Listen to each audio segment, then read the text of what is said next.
Call this meeting to order. Everyone to stand for the national anthem, please, or the Pledge of Allegiance. I'm not going to sing today. I'm sorry.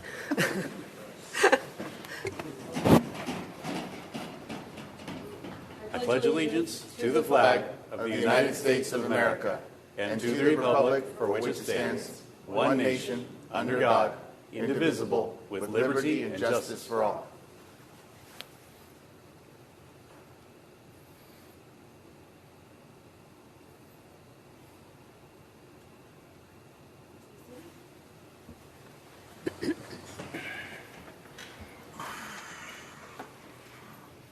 Roll call, please. Okay. Commissioner Pollock-Rude. Present. Commissioner Serco. Present. Commissioner Sotile. Present. Commissioner Edison. Present. And Commissioner Moros. Present. All commissioners present. Fabulous.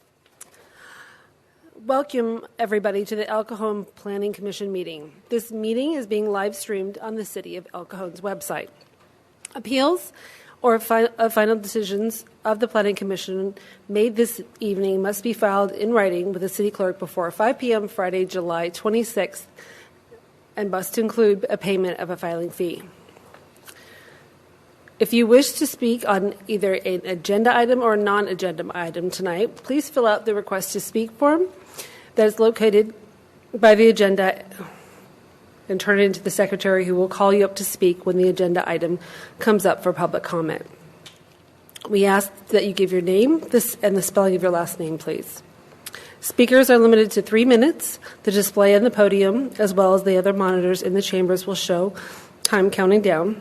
At 30 seconds, the podium clock will turn red, signifying that you have 30 seconds until the end of your time. Applicants and individuals representing groups of people may be allowed more time if appropriate. All public hearing comments should be addressed to me as the chair of the commission and not to individual commissioners or to staff members. Please turn off all your electronic devices if you have not already done so. Pursuant to the City Council Resolution 114-79, a commissioner who has received evidence of a related matter before the Planning Commission other than an unescorted view of the subject property is required to disclose such information at this hearing. At this time, we'll take public comments from any member of the public on any items of business within the jurisdiction of the Commission that is not on the agenda. Under state law, no action can be taken on items brought forward under public comment except to refer to staff for administration or place on a future agenda. Is there anyone who wishes to address the Commission under public comment? Please come forward. Perfect. Now we're on to the consent calendar. A single motion will cover all items on the consent calendar. Does the Commission wish to pull consent calendar items for discussion? No. The staff wish to pull anything? No changes from staff. Okay, perfect. I move to adopt. I'll second that. Please vote.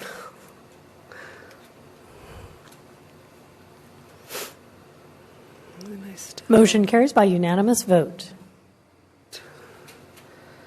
And you guys always show me this, but it never works for me.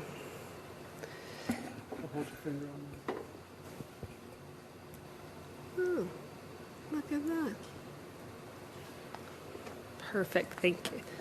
But this is the old one. That's a new one?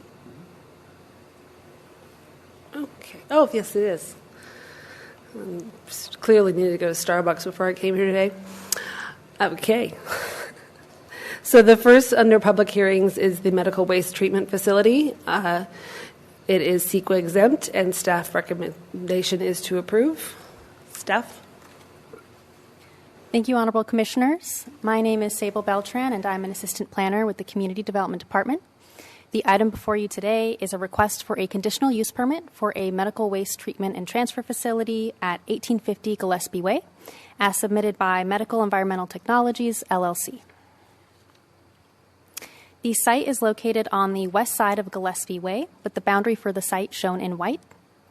The adjacent uses include industrial office uses to the north and east, a food processing facility to the south, and open space to the west. The site is 2.8 acres in size and includes an approximately 20,800 square foot industrial warehouse building, 54 parking stalls, and landscaping. 2 driveways provide access to the site from Gillespie Way along the north and southeast sides of the lot.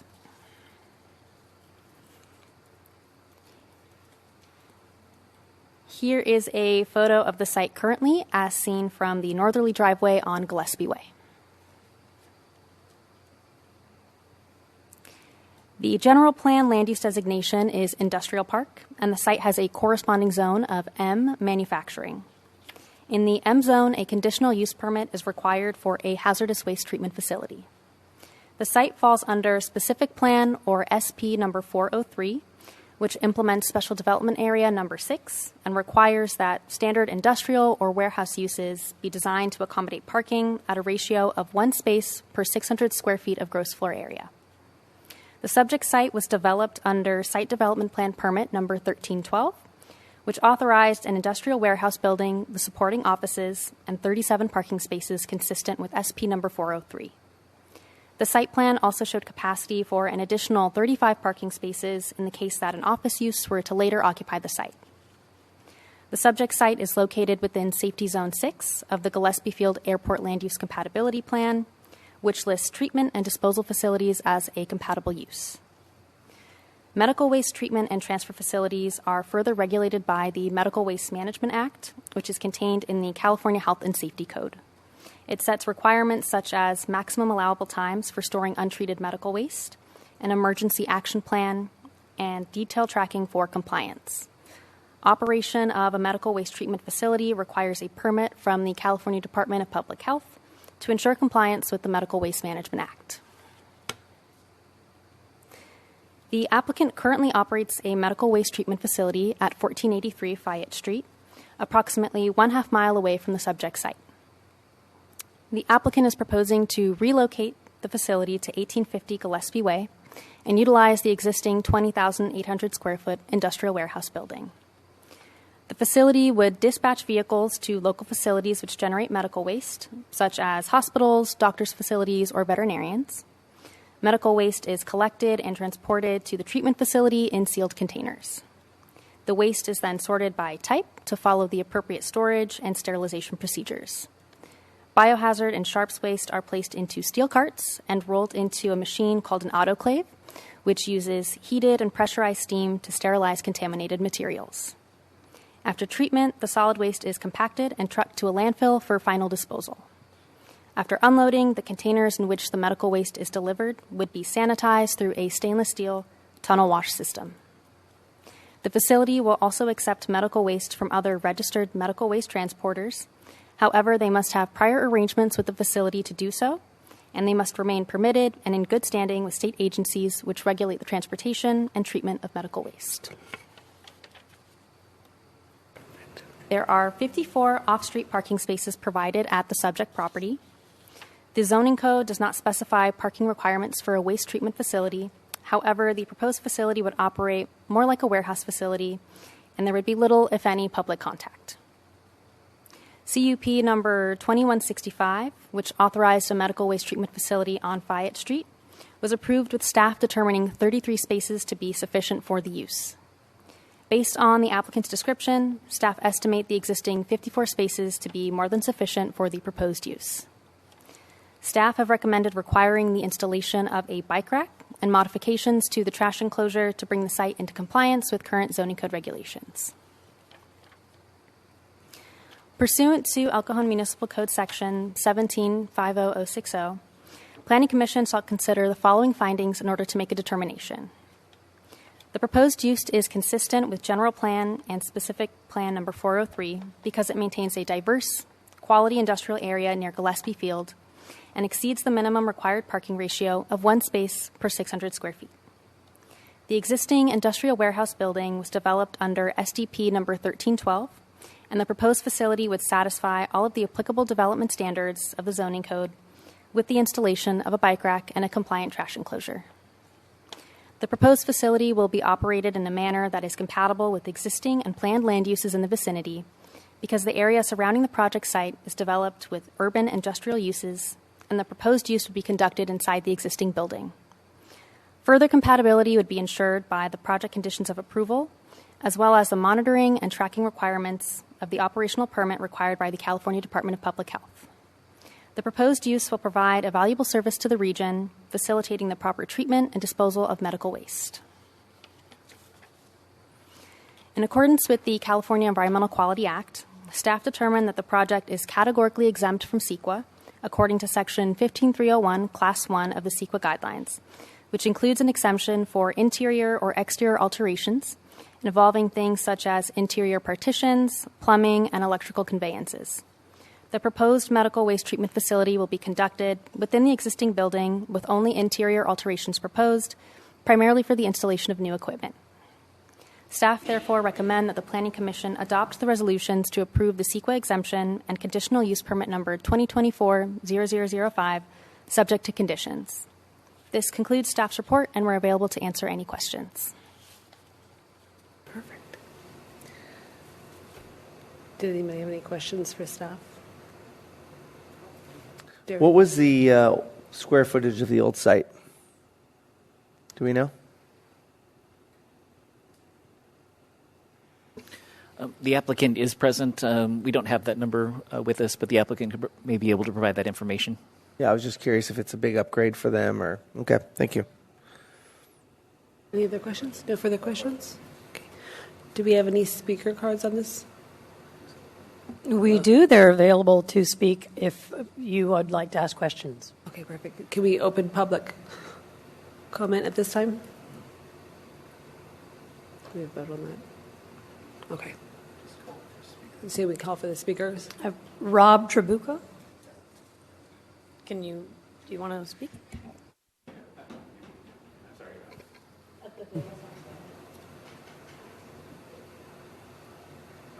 Good morning. I was talking about the square footage of our existing facility. So it's 16,000 square feet is the existing facility. Okay. And so you're moving to 22, I think it was? That's nice. Okay, great. Well, It's mostly office space, to be honest. okay, cool. I was just curious how big of an upgrade. And were you leasing the old spot as well? Yes. Cool. All right. Thank you. And how long did you operate at that site? Almost 12 years. Okay, perfect. Okay. Any other questions? No. All right. You Thank did. you for that.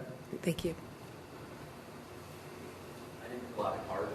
Oh, did Fill out you? the card after he speaks. Yeah, okay, perfect.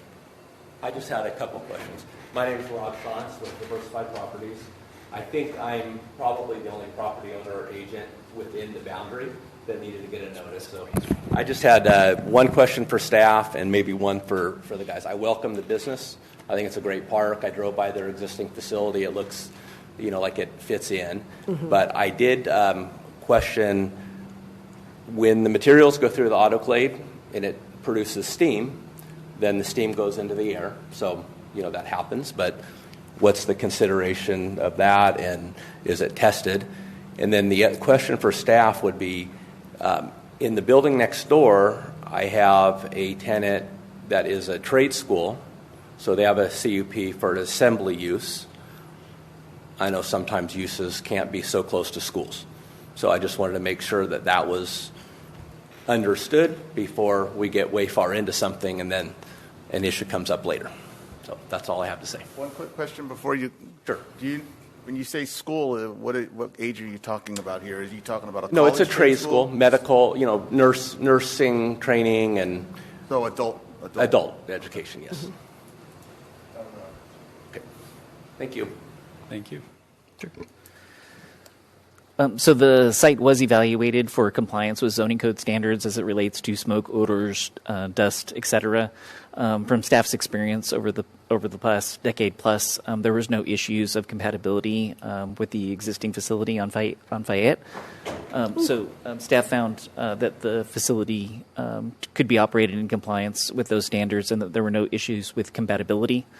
As with any conditional use permit, if there were to be an issue with any smoke, odors, or dust or the operation of the facility, staff would be able to implement action through code compliance activities in order to bring the facility into compliance. And if there were any excessive violations, obviously we could bring it back to the Planning Commission so that they could look at the conditional use permit again. And there hasn't been any concerns or challenges from the current site regarding his concerns of steam and odor and air pollution? No, there have been no code compliance issues or complaints with regards to the existing facility. Thank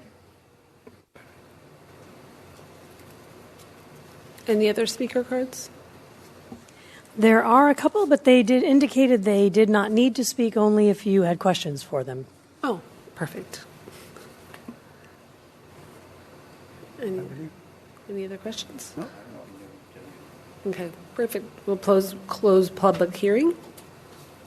I'll second that. Vote.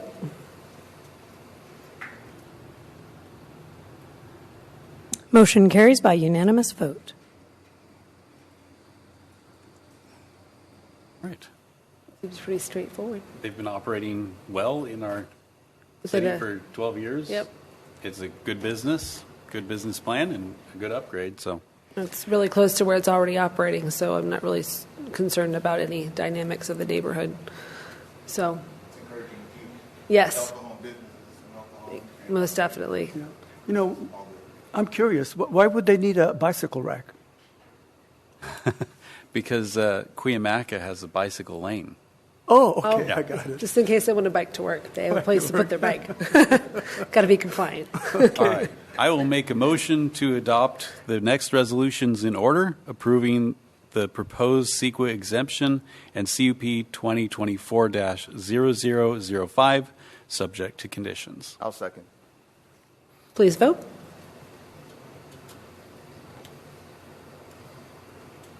And motion carries by unanimous vote.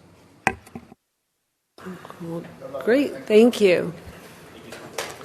Thanks for saying no, Cajon. Okay, on to the next item. If I could figure out my lovely computer. I'm always, no, it just goes way. Oh, I'm 3. Okay, great. Perfect. I will master this at some point. So next on the agenda is agenda item 3. It's the Cajon View Lot 5-lot subdivision, proposed 5-lot residential subdivision with alternative access in the RS14 zone.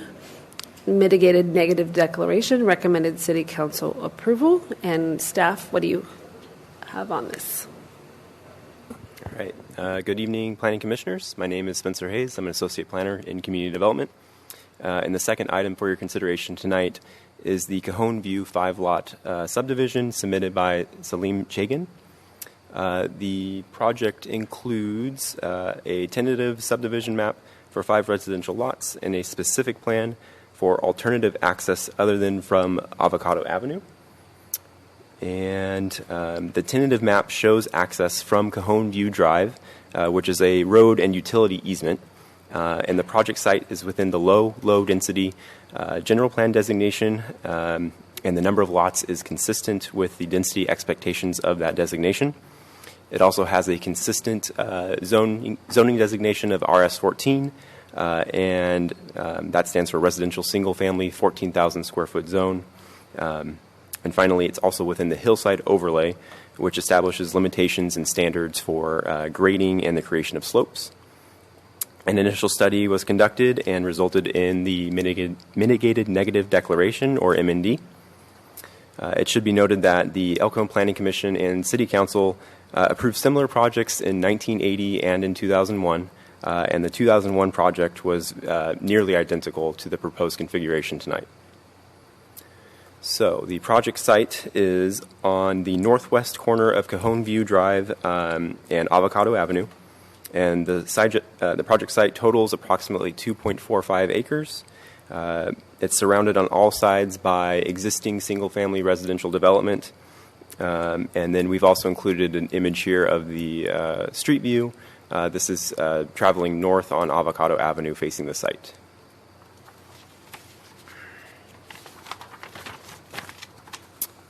And the site is somewhat constrained. It consists of a moderate to steep hillside with multiple visible rock outcroppings. And due to the large grade difference along the frontage of the site, which is upward of 30 feet in some locations, it would be nearly impossible or very difficult to take access from Avocado Avenue. The southerly project boundary is contiguous with the boundary between the city of El Cajon and the county of San Diego. And staff would also like to point out that Cajon View Drive, since it is a roadway and utility easement, is not maintained by the city and is not improved to city standards. The proposal includes improvements to the portion of Cajon View Drive that is within the project boundary. That's to improve that entry to regional standards from Avocado Avenue. It also widens the entryway. The tentative map shows a 24-foot wide easement road which extends along the westerly boundary of the site and terminates in a circle drive in the center of the site. Utilities such as sewer and water would be run underneath that roadway easement. That road easement. The tentative map also includes a handful of stormwater retention features, such as the tiered system along Cajon View Drive to capture portions of the runoff from Cajon View and the private road. And so here's the proposed tentative map. So north in this exhibit is facing to the right, or is to the right. So you'll see the Street A is the private road for access to the homes that extends from Cajon View Drive.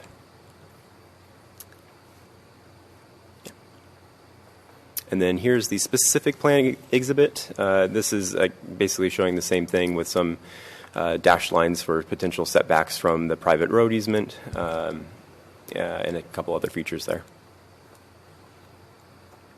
All right, so generally a residential subdivision is considered to be consistent with the surrounding single-family uses, and single-family residential development on the individual lots is permitted by right by the zoning code, meaning that individual homes and other improvements would be reviewed at the staff level for approval. Those future homes would be subject to our objective design standards and development standards in the zoning code through the building permit process. Lots are consistent with the zoning code, lot averaging and minimum area standards, and the average lot area is 14,548 square feet. Lots are also, with the exception of Lot 2, also meet the minimum width and depth dimensions. Lot 2 has a width of 75 feet measured at the center, at the midpoint. And then, however, the presumptive location of a building pad and the orientation with the private road mean that result in a much wider building area. And again, it should be noted that a nearly identical configuration with similar lot widths was approved in 2001. Oh, thanks.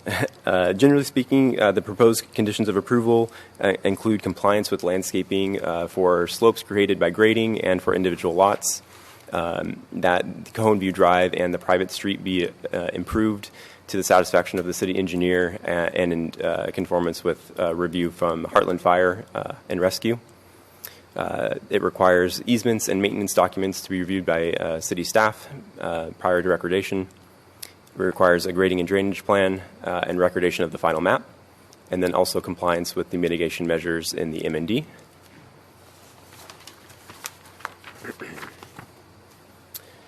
And so the mitigated negative declaration was drafted for this project, and I'll just briefly summarize the mitigation measures.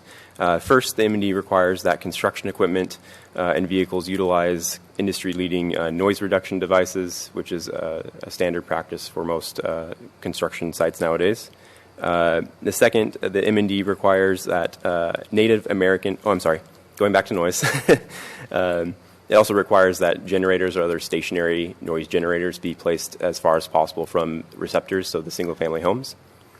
Second, the M&D requires that a Native American and archaeological monitor be on site during ground disturbing activities.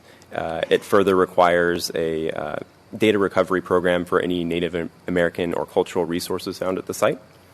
And then finally, in regard to biological resources, mitigation would require off-site conservation of native grass species and a nesting bird report prior to any grading activities. It was determined that these impacts would be less than significant with the proposed mitigation measures. And 3 public comments were received after mailing out the public hearing notice.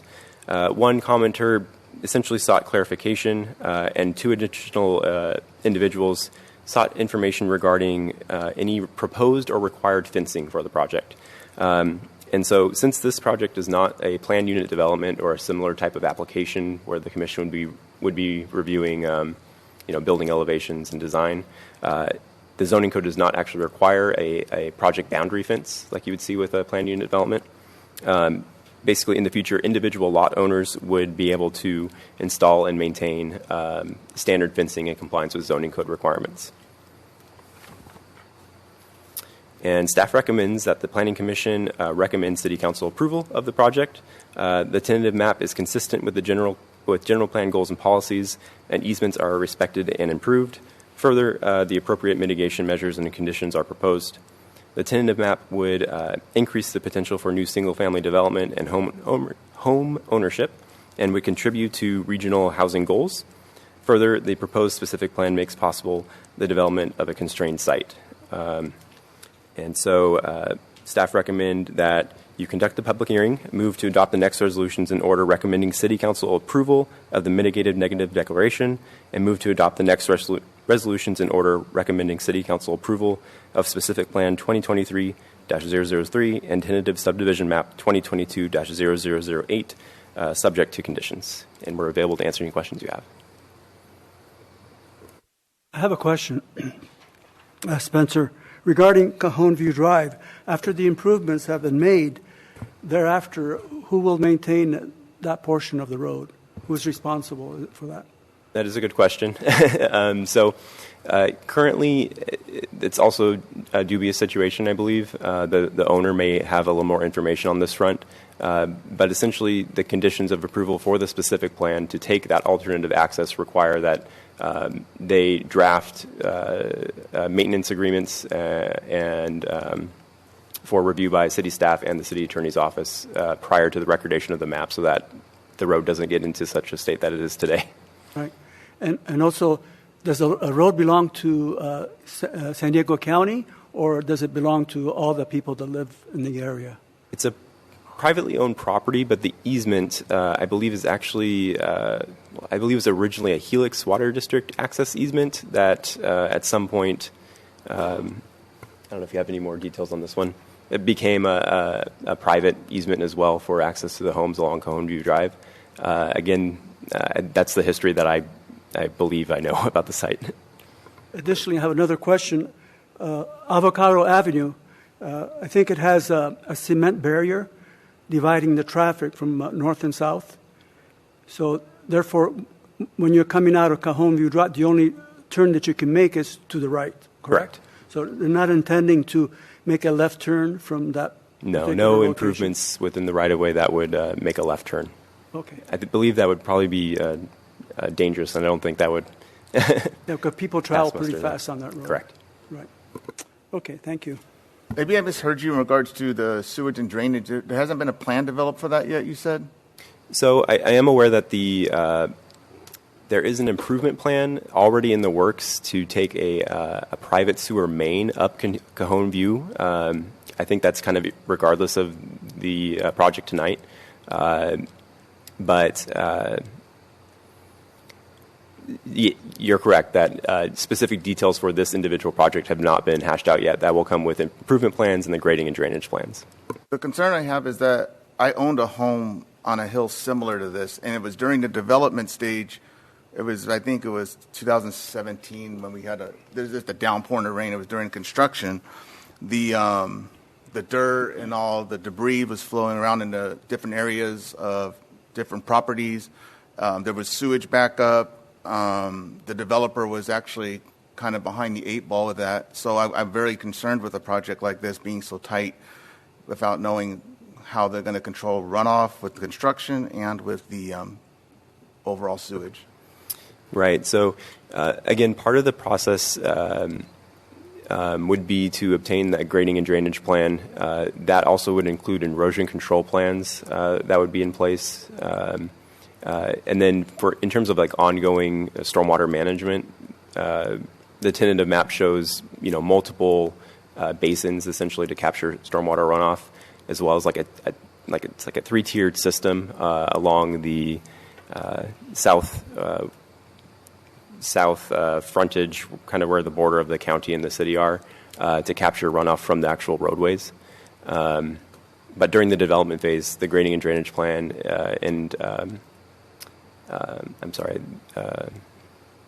grading and drainage and erosion control plans should hopefully address those concerns. And one last question. As far as the avocado, are they planning on building a retaining wall? It might have been in the plans and I missed it. No, a retaining wall is not proposed along the frontage on Avocado. Okay, thank you. And if I may add, just with regards to the grading and drainage plan and stormwater design, those conceptual design plans have been reviewed by our engineering services department. They've been determined to be adequate and feasible for this proposed subdivision. And they also have the ability to connect to the sewer system through a gravity flow. So there's no anticipated problems with that, and they would just have to be evaluated through final engineering, which would be subsequently approved through our engineering services as well.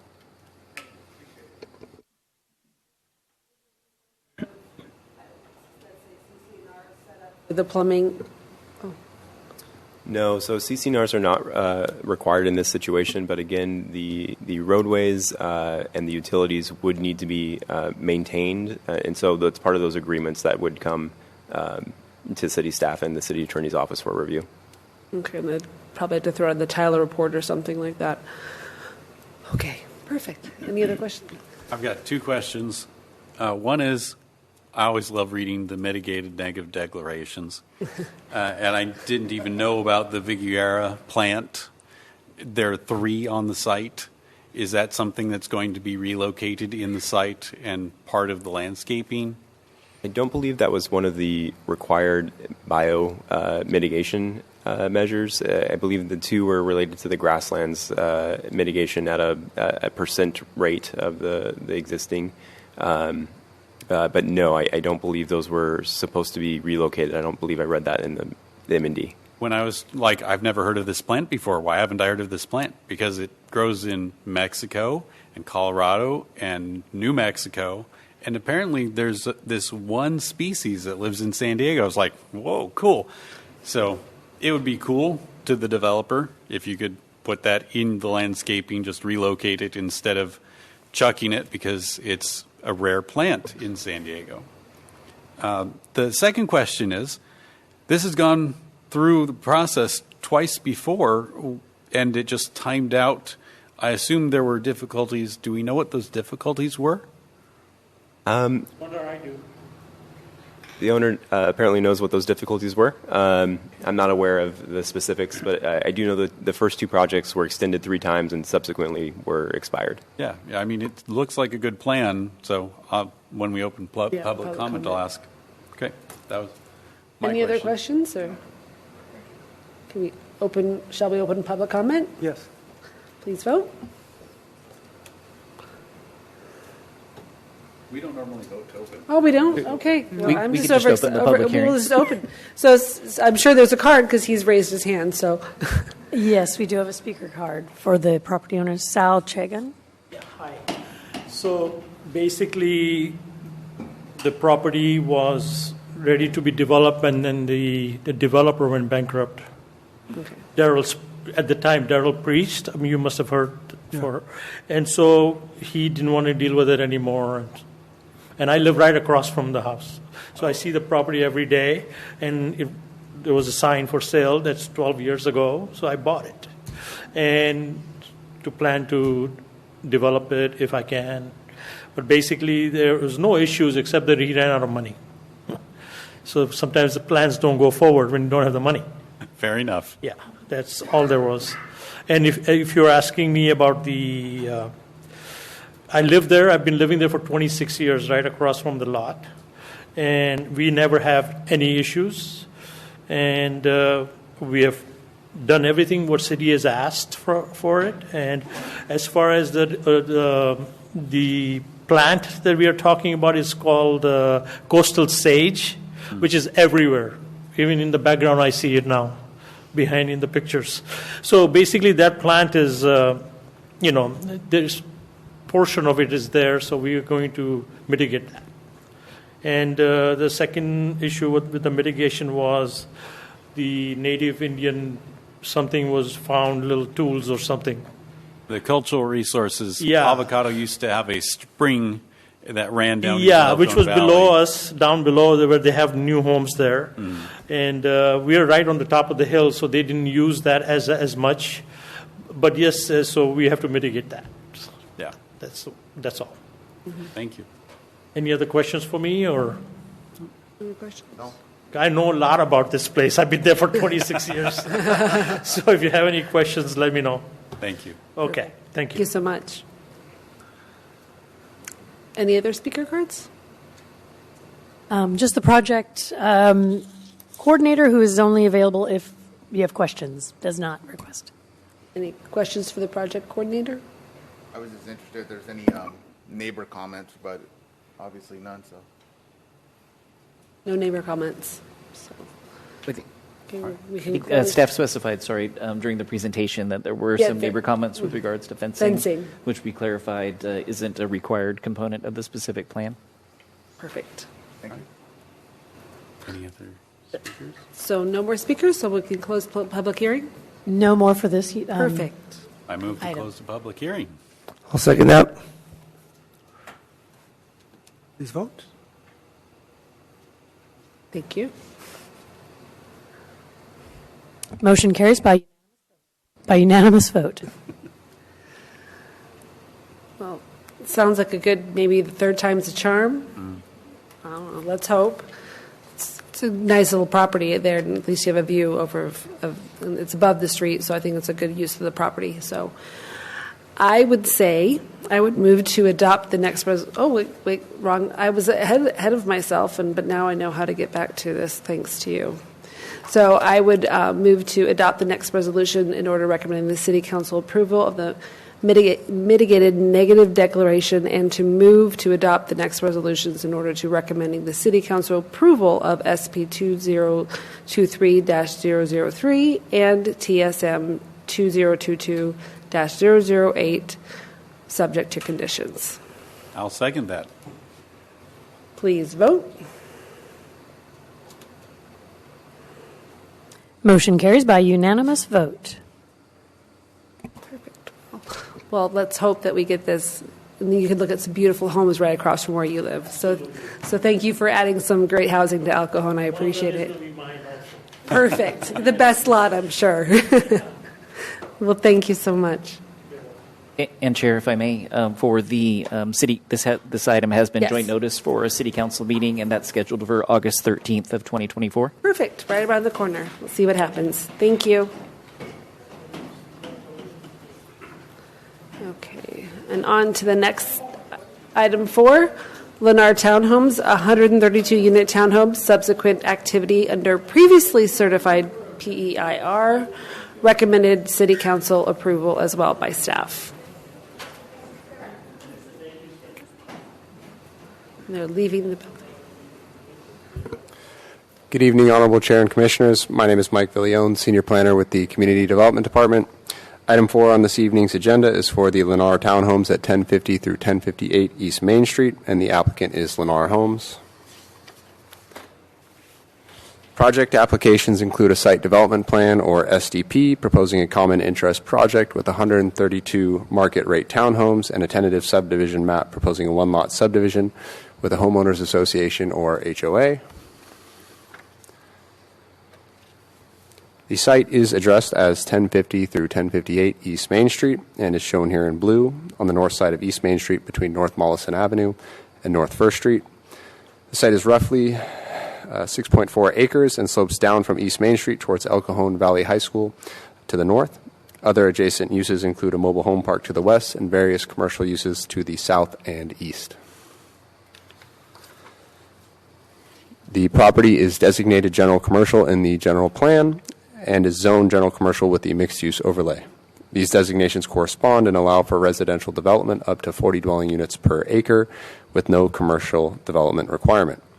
With 132 units on a 6.4 acre site, the proposed density is just under 21 dwelling units per acre, about half the permissible site density. The site is identified in the Housing Elements Sites Inventory as a potential housing development site necessary to meet the city's share of regional housing needs. The housing element anticipates 209 dwelling units for the subject property. However, surplus of planned housing throughout the city at this density exists. Consequently, the remaining sites identified in the housing element are sufficient to comply with state law, and this project can be found consistent with the general plan. This is the proposed site plan for the project. The 132 townhomes are configured within 23 buildings, with each townhome including a two-car garage that is either side-by-side or tandem format. The units range from a two-bedroom plan of approximately 1,400 square feet up to a four-bedroom plan of just under 1,800 square feet and are configured in two building types referred to as carriage townhomes and rear-loaded townhomes. In total, there are 45 two-bedroom units, 70 three-bedroom units, and 17 four-bedroom units.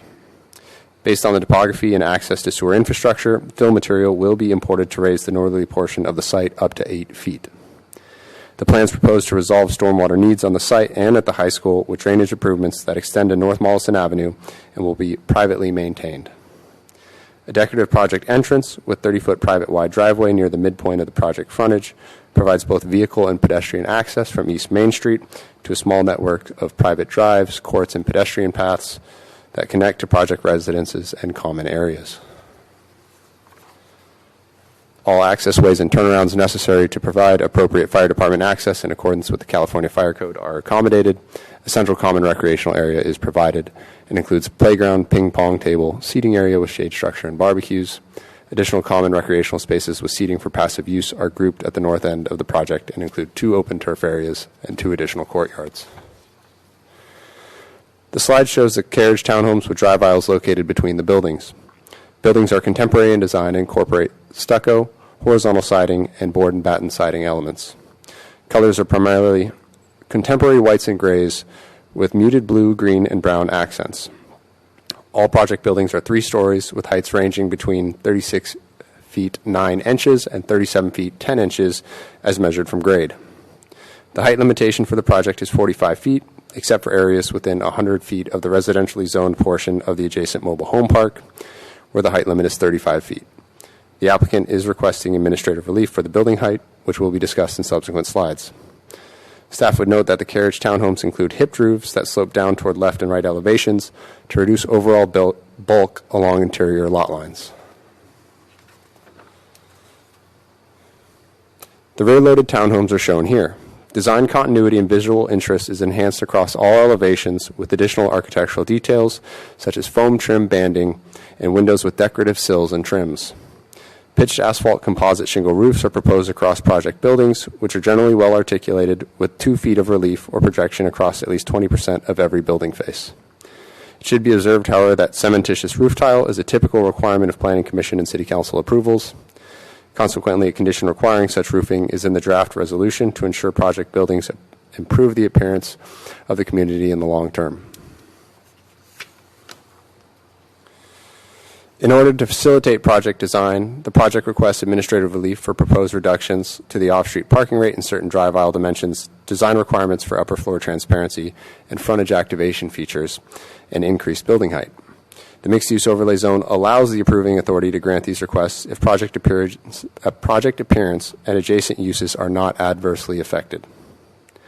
For design standards, of the 11 applicable criteria, the project requests administrative relief to reduce transparency on upper stories to accommodate floor plan layouts and to eliminate frontage activation features except along the East Main Street frontage. For building height, the applicant requests to exceed the 35-foot height limitation near the adjacent mobile home park. Staff would note that the site plan implements an increased setback, landscape buffer, and the hip roof to reduce apparent building mass along property lines.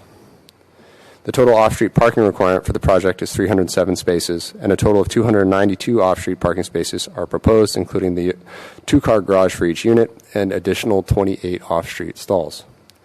In addition to off-street parking, bicycle racks are proposed, and on-street parking will also be available. Lastly, the project proposes to reduce driveway widths for some of the driveways that are less than 150 feet in length to accommodate sidewalks. This design will not compromise fire access and will help to emphasize a pedestrian-friendly environment. Staff believe that these requests will not result in negative impacts to project appearance nor burden any adjacent uses. As described in this presentation and the agenda report, staff believes that the Planning Commission can make the findings necessary to recommend City Council approval of the site development plan because the proposal is consistent with the general plan. The site plan and building design are consistent with applicable ordinances and policies with administrative relief. Easements and rights-of-way are respected. Necessary public improvements are required as conditions of approval, and because the general plan will continue to maintain sufficient housing capacity. Similarly, none of the conditions requiring denial of the tentative subdivision map were identified, as the map is consistent with the general plan. The subdivision will not cause environmental damage nor health problems, and because easements are respected. Finally, the project was reviewed in accordance with the California Environmental Quality Act and determined to be a subsequent activity under the scope of the previously certified final environmental impact report for the El Cajon Housing Element Rezone Program, prepared for the mixed-use overlay zone in accordance with California Environmental Quality Act guidelines. No public comments were received after publication of the agenda report. Staff recommends that the Planning Commission adopt the next resolutions in order, recommending City Council approval of the CEQA determination, site development plan, and tentative subdivision map with conditions. This concludes staff's report. Thank you. Thank you. Does anybody have any questions?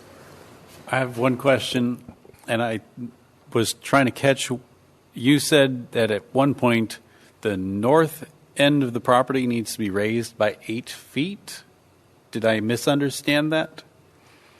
That is correct. The site slopes from East Main Street to the north, generally toward the northwest. The low point, I believe, is the northwest corner, and that's proposed to be raised approximately 8 feet to provide for gravity flow of infrastructure.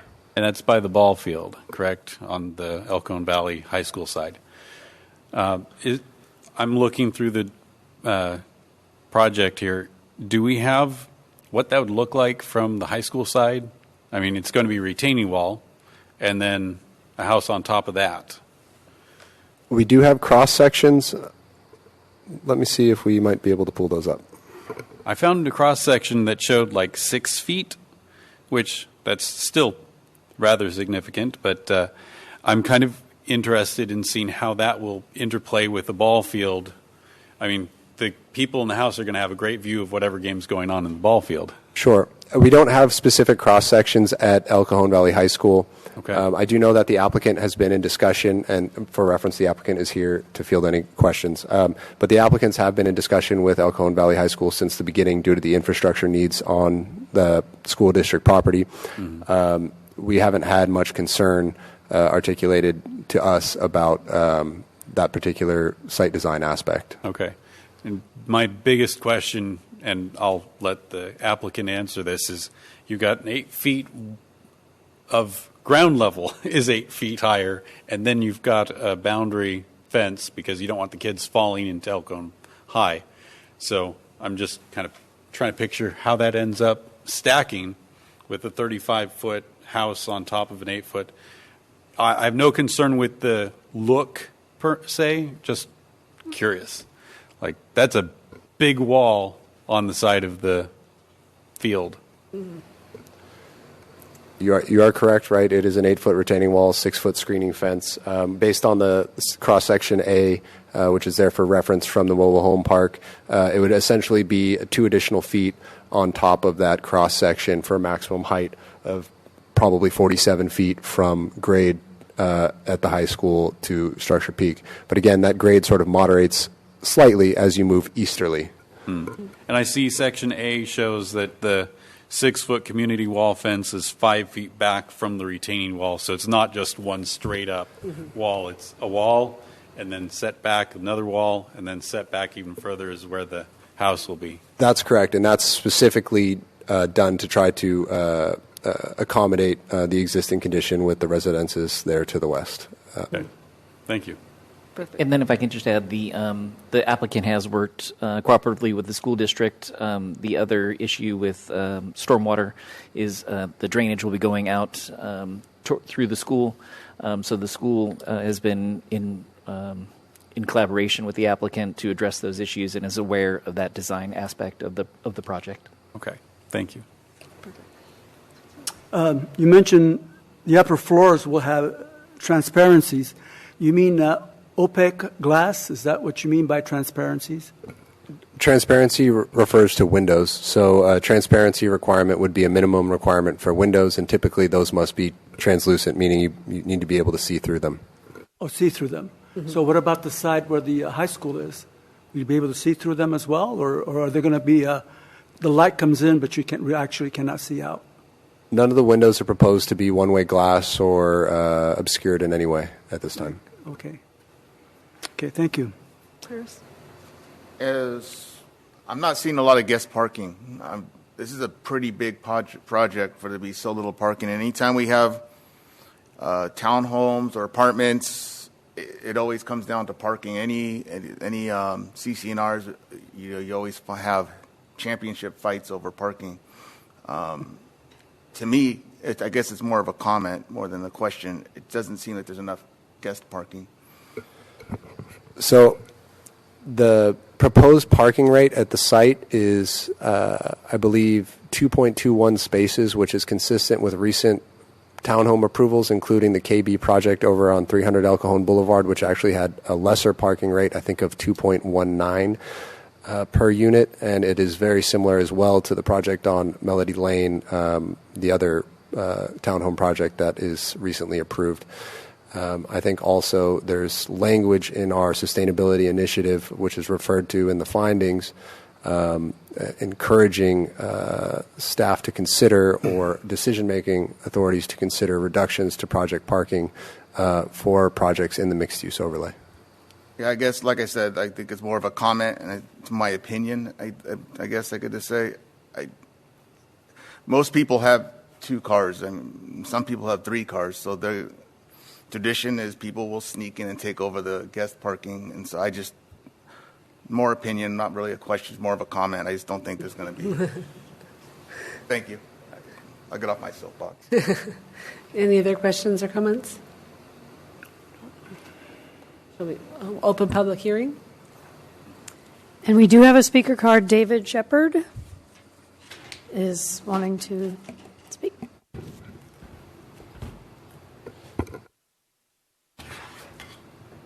And I see you have a presentation. About how long is your presentation? Very brief. Perfect. Yes. In the interest of time, I'll certainly be brief. Good evening, honorable commissioners. My name is David Shepard. I'm here with Lennar Homes. We're really excited to be in front of you tonight. Our first entry into the city of El Cajon. Really thrilled to be here.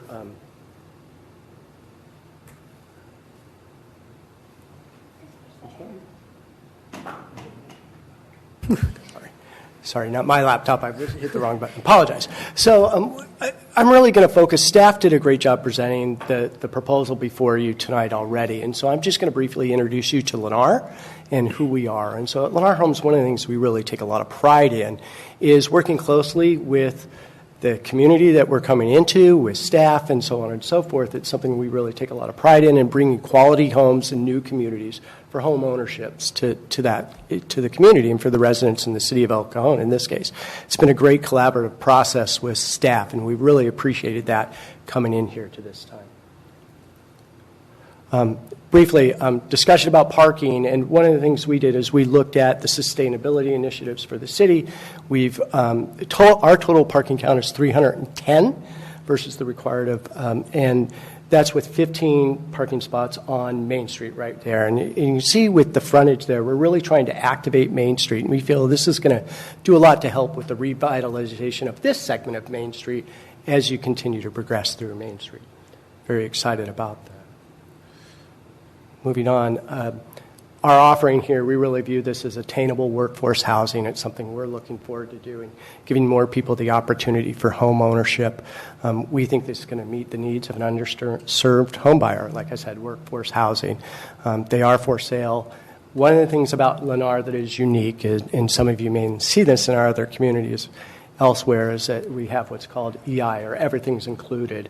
That's a situation where every single home that we offer for sale has a washer, a dryer, a dishwasher, a refrigerator, comes with the home. That's just standard, and sometimes other upgraded features depending on the market and the offering that we have.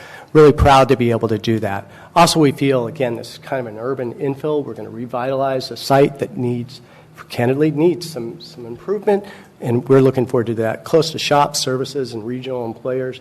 Really great opportunity for those not wanting to commute, that live and work, give them the opportunity to live and work in the city of El Cajon. Briefly, we believe this proposal balances the need for housing in the surrounding community, provides market rate housing, improves. Staff spoke to the drainage. We're improving drainage for our neighbors to the east of us as well as to the north with the high school. Working very closely with the school district. It's a real pleasure to have that discussion. So at this time, again, I'm trying to keep it brief.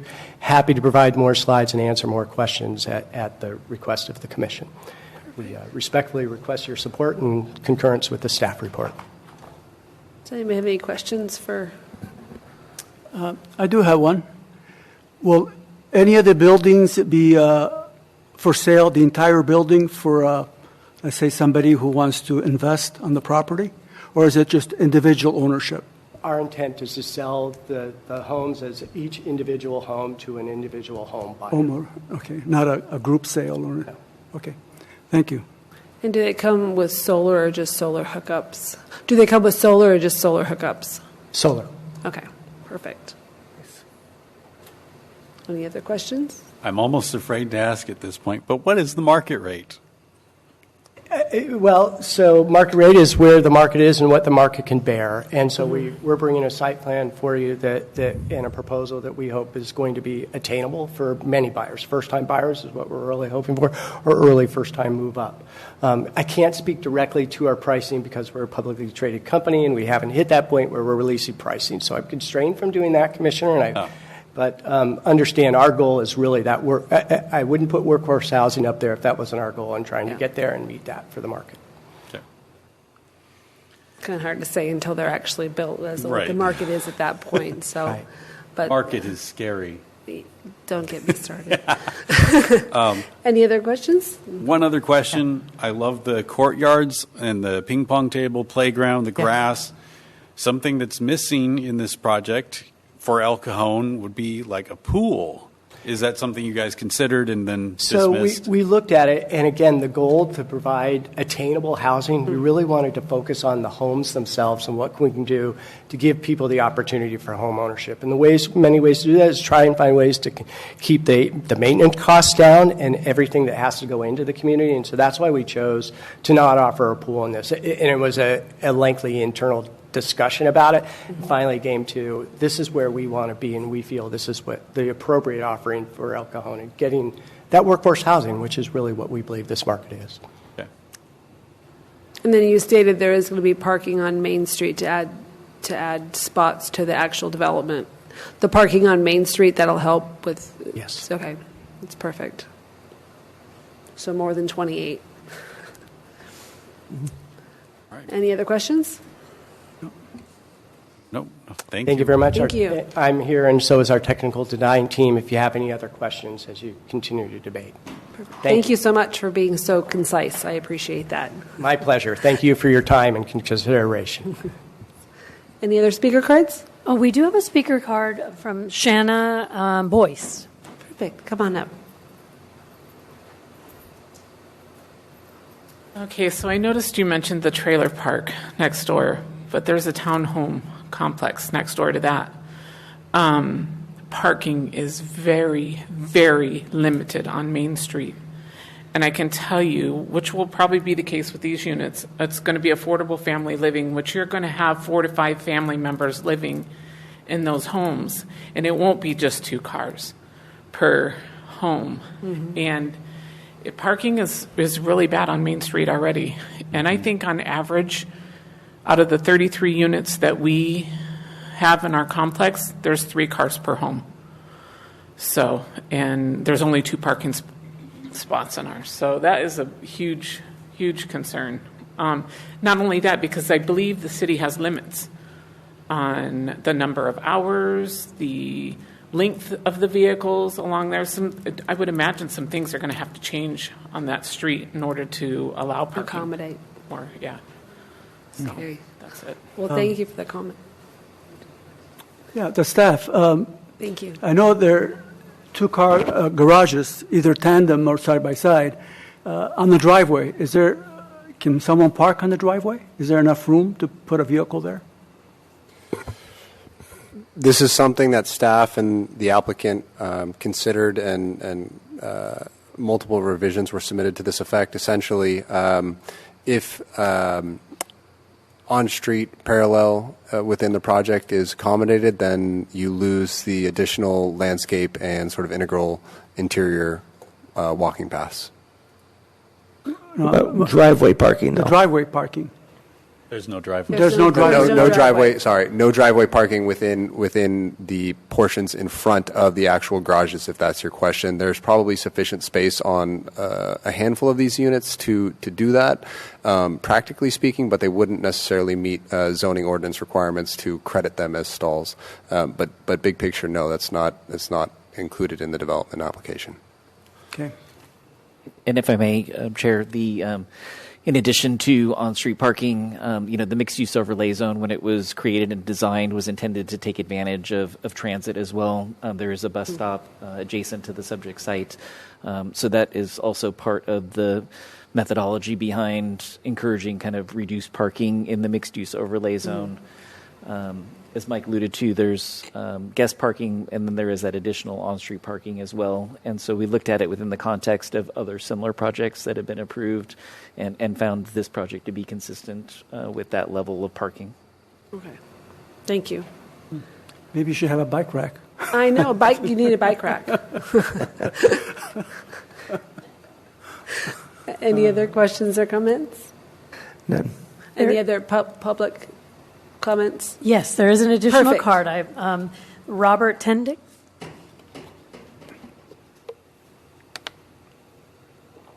Good evening, Commissioners. I just wrote down a couple comments I wanted to share. I learned about this project from a patient of mine, actually, and wanted to offer some support of the project.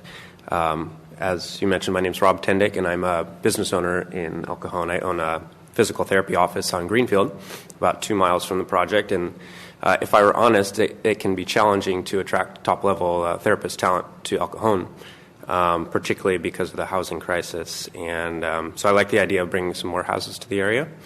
And I also like that these are for sale. I feel like there's a level of pride that comes with home ownership, and I think it can contribute to the reinvestment of the area, particularly along Main Street. And I just think it would be good for the city. So thank you. Thank you. Thank you. Any other speaker cards? No other speaker cards. Perfect. Well, shall we close public hearing? I'll move to close. Please vote.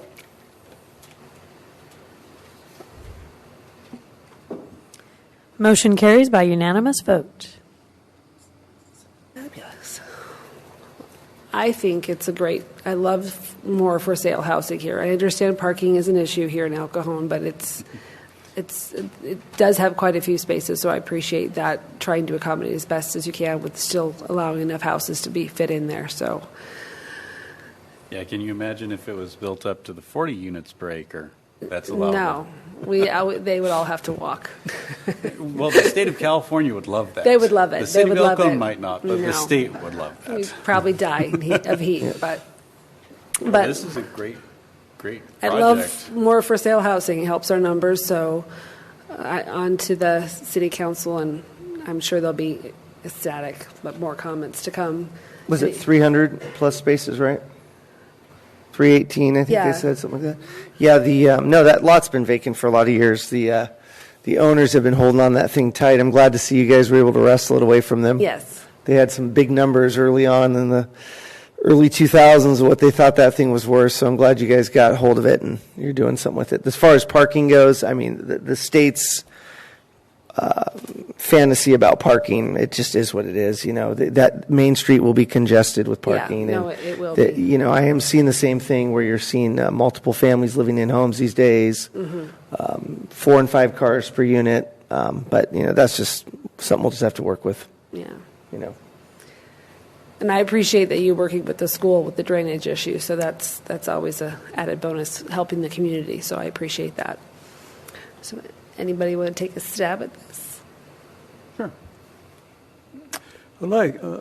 I move to adopt the next resolution in order recommending City Council approval of the CEQA determination SDP number 2023-0009 and TSM number 2023-0013, subject to conditions. Thank you. I'll second that. Perfect. Vote, please. Motion carries by unanimous vote. All right. Thank you. Good luck. Well, thanks so much for presenting tonight. Looking forward to the outcome. And Chair, if I may, this item again was also joint notice for the City Council hearing of August 13th, 2024. Same date? Yes. Perfect. Thank you. No updates from staff? No additional communications from staff this evening. Thank you. Perfect. Can I ask staff a question? Yes, you may. How we're doing on, let me orient myself, the corner over here, Magnolia and Main, the townhome mixed-use development on the corner? Do we know? The Murphy. I've seen lots of wood going up. It looks like it's moving. Yes. So for 300 Elkhorn Boulevard, the KB Homes project? Is that what we're referring to? Oh, you mean, sorry, Main Magnolia. Salvation Army. Old Salvation Army, J.C. Penney. Yes. Yeah. So yes, that project, the building permit obviously has been issued, and the project's been moving forward. It's been some slow progress, but they are making slow and steady progress, and we're hopeful to see that completed soon. For additional detail, last I asked, they're pulling all the wire and conduit through the internal parts of the building, and that's why there's no exterior changes currently ongoing. Yeah, I saw it moving, and then Stand I haven't still. seen anything change in a couple weeks. So that's awesome. Thank you. Thanks for the updates. Anything else? Yeah, Mario, the turnabout or the Kidney bean? runabout, the first one is almost done. When did you say the second one will start beginning to work? The second one will be under design hopefully by the end of the year. So we're looking about 2 to 3 years away. And Wow, this that is long? This is Main and Douglas. Right. Yeah. Okay. Perfect. Thank you. All right. Any other questions? Comments from staff? No. I motion to adjourn. I'll second. Please vote. And motion carries by unanimous vote. Fabulous.